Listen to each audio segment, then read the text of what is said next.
Vous êtes député LFI de Marseille, opposé aussi à la réforme des retraites. Pouvez-vous nous faire part des arguments qui vous poussent à vous opposer à cette réforme?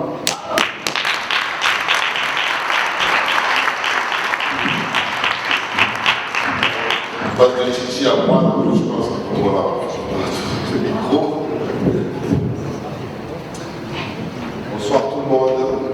Bon, moi je suis fier d'être ici, voilà, parce que c'est Port-de-Bouc, parce que c'est la circonscription de Daréville, parce que c'est une terre de gauche. Et ça, c'est hyper important de le dire. Tout à l'heure, j'ai entendu le maire qui disait que apparemment RMC se serait baladé de partout dans la ville et aurait demandé à tout le monde si le projet des retraites ils étaient pour. Eh bien, personne n'a répondu oui. Donc du coup, je suis heureux d'être chez moi, dans une terre de gauche. Bon, je vais passer maintenant au petit discours que j'ai préparé, même si je ne suis pas habitué, parce que peut-être que vous ne me connaissez pas. Je sors d'un quartier, un quartier nord de Marseille, donc du coup, je passe du quartier à l'Assemblée. Maintenant, on me propulse, merci Pierre, dans des meetings où je dois prendre la parole devant tout le monde. Donc du coup, des fois c'est compliqué, des fois pas trop. On verra ce soir. Bon, en tout cas, je tenais à remercier Pierre pour ce meeting, parce que c'est très important. Et je remercie toutes les personnes qui l'ont organisé. Je voudrais, s'il vous plaît, qu'on applaudisse Pierre, parce que vraiment c'est important.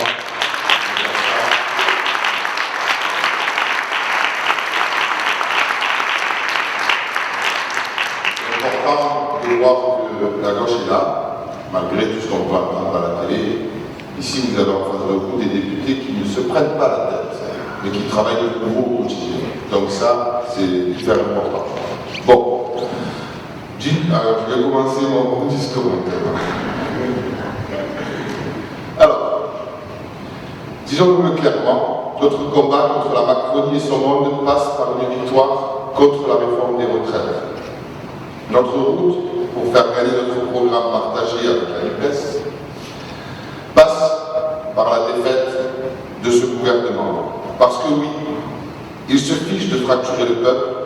Macron a décidé de lancer cette réforme injuste et brutale, malgré l'opposition de 8 Français sur 10. Et il veut casser une bonne fois pour toutes l'un des plus brillants exemples de la République sociale.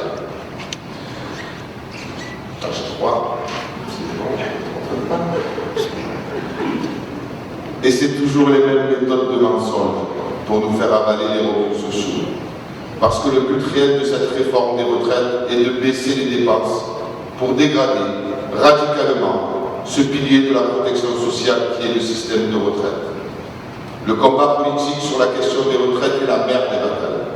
Parce qu'aujourd'hui, pour de très nombreux retraités, après le travail, c'est la misère et la précarité.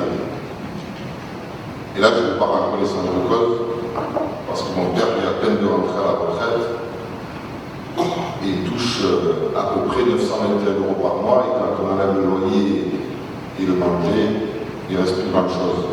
Donc du coup, ils ne sont pas de chez lui, ils restent à la maison. En fait, notre système social doit être réformé. C'est une solution. Une des solutions les plus simples serait peut-être l'égalité entre les hommes et les femmes, une égalité effective et réelle des salaires qui dégagerait des ressources importantes pour le système des retraites. Un exemple tout bête, les femmes de ménage.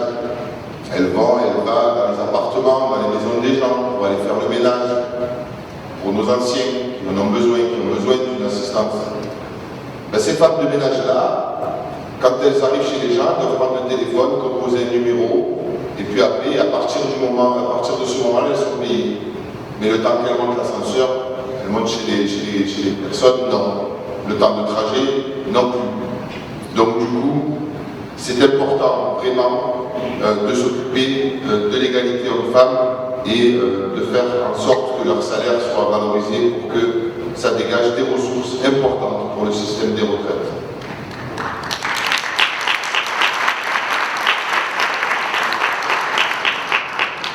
Alors maintenant, je ne sais pas si vous savez, mais Pierre et Marie-Charlotte sont là. On est tous les trois en commission des affaires sociales. Donc il y a tout qui passe chez nous. Moi, je suis le petit nouveau, Pierre, un peu plus ancien, et Marie-Charlotte qui arrive de Lyon. Donc, du coup, on ne se connaît pas trop, mais on arrive quand même à s'entendre parce qu'en fait, on s'aperçoit qu'ils font absolument que des cadeaux aux ultra riches. Et ça, pour nous, c'est une constatation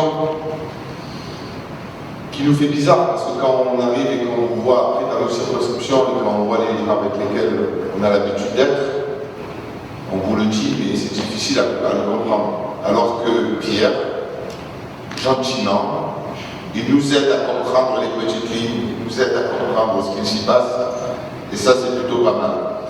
Et donc du coup, nous constatons qu'ils font des cadeaux aux ultra riches sans arrêt, et essaient de nous faire croire qu'ils s'occupent réellement des gens et du peuple. Alors maintenant, il y en a assez de faire souffrir, toujours plus encore, les Françaises et les Français qui sont sans cesse sacrifiés. Moi, je vous le dis très clairement, oui, la retraite à 60 ans, c'est possible.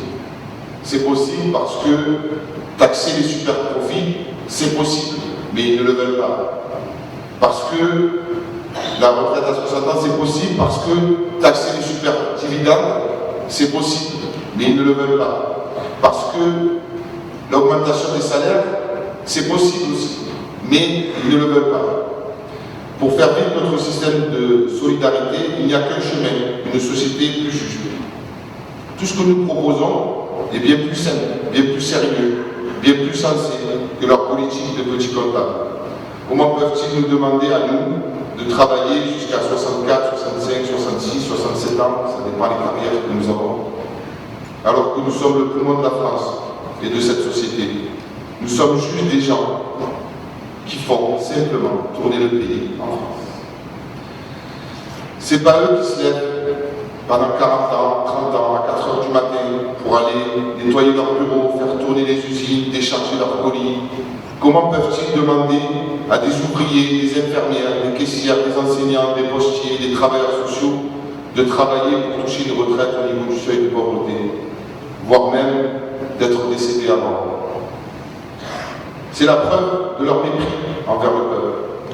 Ce qui compte pour eux, ce sont les chiffres. Ce qui compte pour nous, c'est l'humain. Ce braquage légalisé par une majorité des politiques aux ordres des plus riches nous coûte notre capacité à organiser un système qui permet à nos anciens de profiter de leurs vieux jours après une longue, difficile vie de travail. Alors amis, chers camarades, à l'heure d'entrer dans la lutte, souvenez-vous ce que disait le grand Jean Jaurès.